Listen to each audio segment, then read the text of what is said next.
Diyos na makapangyarihan sa lahat, sa pamamagitan ng iyong bugtong na anak na si Jesus at sa banal na Espiritu. Sa oras na ito, ako po ay humingi ng kapatawaran sa aking mga kasalanan. Dalangin ko sa araw na ito ay bigyan mo po kami ng patnubay at gabay sa aming mga gagawin na inyo pong kinagkaloob sa amin.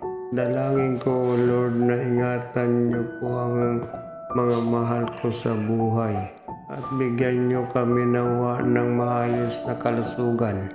Ilayo niyo po kami sa mga anumang karamdaman at sakit. At dalangin ko, Ama, na ingatan niyo kami sa mga tukso at kasalanan. Iayos niyo, Ama, ang aming mga gawain trabaho sa araw na ito.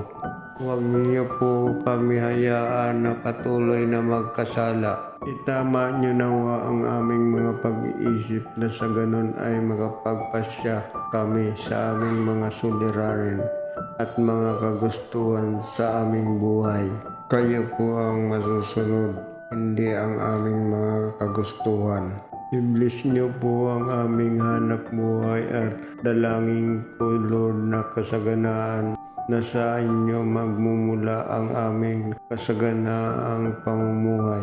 Sa inyo ko po lahat ipagkaloob ang lahat sa aking buhay. Tanging kayo lamang ang aming papupurihan, pararangalan at sasambahin sa tanging pangalan ng iyong bugtong na anak na si Jesus sa aming tagapagligtas. Amen.